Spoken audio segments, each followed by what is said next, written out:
Hey everyone, on September 17th, 2022, we put together an amazing event, the Green Summit, where we brought together leaders in business, tech, and finance to share their vision for a sustainable future. We have a special episode right now because this is one of those presentations from the Green Summit. If you're interested in attending another Green Summit, go to green-summit.org. Welcome to the Green Podcast. My name is Dylan Welch. I'm the CEO of green.org and Dylan Welch Media. Our goal with this podcast is to bring you the biggest names and leaders in renewable energy, clean technology, and sustainability so that you can stay up to date with the latest trends and everything that is happening in this world. Not only that, you'll get some action items for your life so that you can apply some amazing things and make your world a better place as well. Let's get the show started. Guys, we've got Oliver Walker-Jones here, head of communications at Joby Aviation, and I want to show you guys how cool this is, what they're working on. So this is Oliver. That's very cool. And this is their technology right here. So Oliver, tell us a little bit about Joby Aviation and what this is. So Elinda just said, we need to pick one thing that we can change in our lives day to day, change something about the way that we operate professionally or personally. And I'm going to offer you one chance to do that with this, which is an eVTOL aircraft. That's an electric vertical takeoff and landing aircraft. It's basically a helicopter, but it's not. So it's all electric, zero operating emissions. It takes off vertically like a helicopter and then transfers into a forward-flying aircraft like a normal aircraft. It's got a wing, you can see there. And then when it gets to its destination, it returns to an aircraft that goes up and down, and it lands again. It flies 150 miles, has 4 passenger seats, a pilot up front, flies at 200 miles an hour, and hopefully it's going to change the way that we live and travel.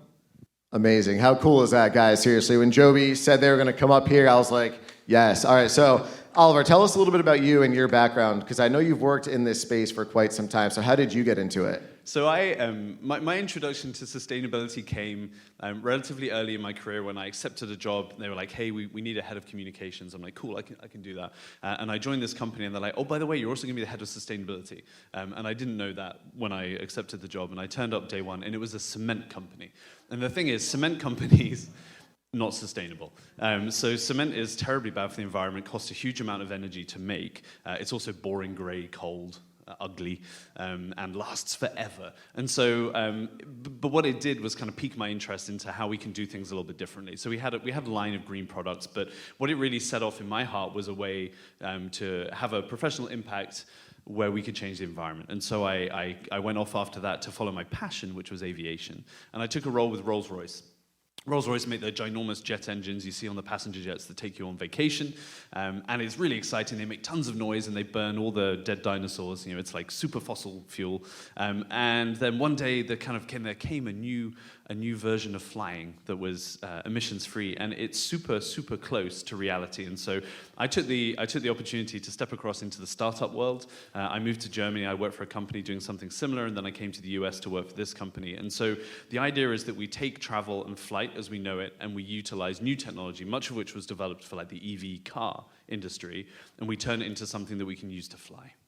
Amazing. That's super cool. So how did you get started with Joby Aviation? Like, what was that process like? Well, honestly, I was working at a competitor, and I had an email from somebody at the company who said, hey, do you want to, will you consider coming over to the States and working for us? And my answer was yes. It's a startup, right? The startup world's interesting. It's a little bit choppy. Joby is based up in Santa Cruz. Our founder, Joe Ben, has lived up there his whole life. He founded the company up in the Redwood. He lives up in the Redwood Forest up above Santa Cruz. It's super beautiful. And he's been running the company in stealth mode for like 10 years now. Well, it's 13 now, but we're in stealth for 10. And basically my opportunity was to come join the company just at the point they were coming out of stealth. And introduce the technology to the world. And that's what kind of made me passionate, was like, how do you take a product that nobody knows what it is, nobody's ever seen it before, they don't know how to use it, and how do you make that both attractive and acceptable to the public?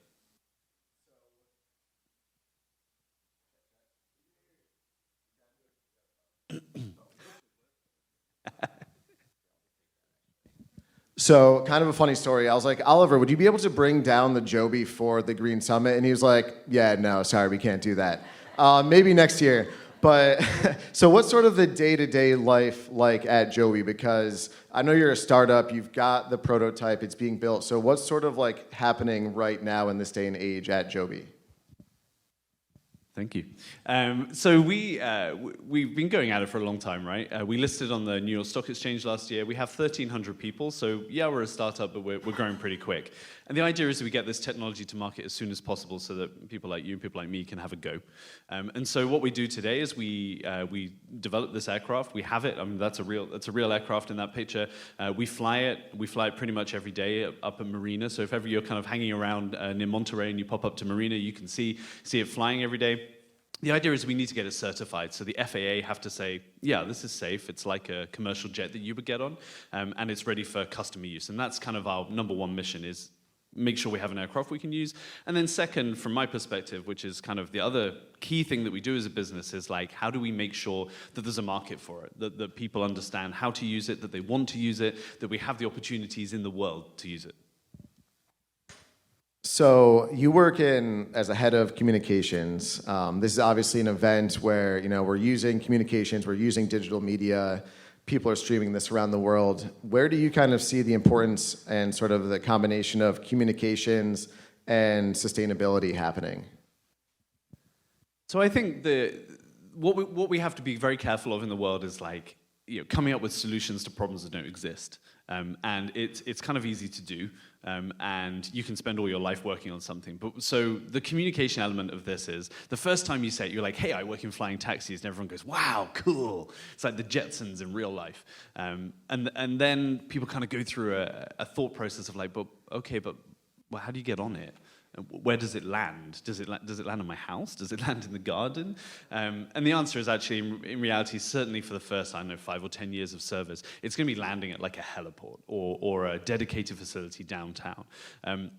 But kind of helping the world to have that conversation about what you do with it and how you use it, that's really important. And hey, there's an acceptance point here. If I told you that we were going to build a landing pad for this in the middle of the student campus, and it's going to have 20 flights an hour coming through, and everyone looks at it, they're like, oh no, that's like a helicopter. That's like, it's not really safe. It's super loud. It's going to disrupt students. We're like, well, actually, it's quiet and it's environmentally friendly. It's like super quiet. You should listen to it on YouTube if you get the chance. And it's much, much safer than a helicopter. So it's about having those conversations that let you develop the technology, because it's entirely possible that people, particularly in the modern world, kind of stop an idea or kill an idea before it's given an opportunity to thrive. And so what we're doing is creating the right environment for people to support it. And that's kind of why we're here, right? There's a whole bunch of people who understand what the potential for the technology could be. We're hoping that you're going to be early adopters. You're going to come back in 3 years or so and actually kind of be amongst the first people to champion and use it and fly wherever it is you want to fly from here. There we go. Well, if you think back, say 15, 20 years, electric vehicles, it wasn't really a thing. No one really expected it to be where it is today. And now electric vehicles are everywhere. Is that kind of where you're seeing this technology to be in the next 5, 10 futures? Like, where do you see Joby Aviation going in the next 5, 10 years, would you say? So I think that's totally right? EV cars didn't really exist until, when I learned to drive, were not a thing. And then slowly but surely, they've accessed the market. People have picked up the technology. I actually still can't afford one. But I'm kind of close. I moved to America a few months back, and I told my wife, I was like, hey, we're gonna be all Californian and buy a Tesla, which I thought was really exciting. But then it turned out we couldn't afford one, not even a second-hand one. But the adoption curve is pretty steep on EV technology with cars. And I tell you what, when I learned to drive, however many years ago it was, people would have told you that electric cars were not a thing. It was never going to be widely pursued. And we have that same conversation every day in aviation. It's a relatively, there's a lot of history in the aviation sector, and hell, I know an awful lot of people who work in it in the old side of the industry. And every conversation I have is like, oh, that's Oliver. He's the wacky guy that went to work at the startup with the crazy electric things. And I'm hoping, and I'm pretty confident, that one day we'll look back at this in like 10 years' time and be like actually seeing that same adoption curve. The difference probably with EV cars is that the transition to using EV cars was simpler because we started with cars and we made them electric. So we kind of already knew how cars worked and where to put them, and we had garages we could put them in. But these kind of aircraft, it's not replacing your flight to the East Coast. It's not replacing your vacation trip to Hawaii. In fact, it's not necessarily replacing anything that you might otherwise do, except kind of like a mass transit trip. Or, I live up in the Bay Area, and we fly. For example, you can go from San Francisco to Lake Tahoe with this, and that's a journey that would take you 3-4 hours by car that we can do in less than an hour with the aircraft. If you're going from JFK Airport into Manhattan, that's a journey that can take you an hour and a half in an Uber, that we can do in 7 minutes in flight. And so it's kind of offering you new opportunities to travel, new ways to think about how you travel, and we hope over time that it actually starts to change the way you might even consider living. So, I was just chatting with the next presenter over here, and she was telling me she relocated to San Diego during COVID, right? And so we all have a different relationship with offices and where we work and how we work. And how about if you only needed to go to the office once or twice a week? You could live 150 miles away and it still be a very reasonable commute. And that can change house prices, it can change your lifestyle, it can change the time you spend outdoors, and we hope it's going to have a really profound impact. Very cool. Well, we have some exciting news. The next thing we're raffling off is actually a Tesla. So, no, I'm just kidding. I'm kidding. Next year we'll fly over in Joby Aviation to the Green Summit. We'll raffle off a Tesla. Oliver, as we kind of wrap things up, what's one call to action that you would like to give to our audience today? How can we get involved? How can we support you guys? So I would say two things. First, please tell your friends. Please have a look. Please engage in the conversation. When you see this as an opportunity, talk to people about it. Have a look at our YouTube. Share it. Make sure more people hear the news about what it is we're trying to do. And then just kind of imagine, don't be held back by your own imagination. This is transportation that is only a few years away. It's real, and you're going to be able to fly on it in a number of years. And actually, it's just the beginning, because what comes after electric is hydrogen, and hydrogen gives us an opportunity to do much, much more. So I'm going to fly back to San Francisco today. It's genuinely a decade from when we're going to be able to make that whole journey emissions-free. Amazing. Well, let's give it up to Oliver. He came out here from San Francisco today to share with us. How cool is that, guys? This is what the future is going to look like right now. Oliver, thank you so much for being here. Appreciate it. Thank you so much for tuning into the episode. My name is Dylan Welch. Appreciate it. As always, stay up to date with the latest information on green.org and dylanwelch.com. Dylan Welch Media is a full-service media and communications agency dedicated to promoting, marketing, and helping businesses in clean tech, renewable energy, and sustainability grow, get more clients, get more customers, get in front of their ideal clientele. If you have any more questions, feel free to reach out. If you're interested in joining the Green Summit, go to www.green-summit.org. Reserve your ticket today. There's very few spots left, so make sure you get on that ASAP. Thank you, and have a great rest of your day.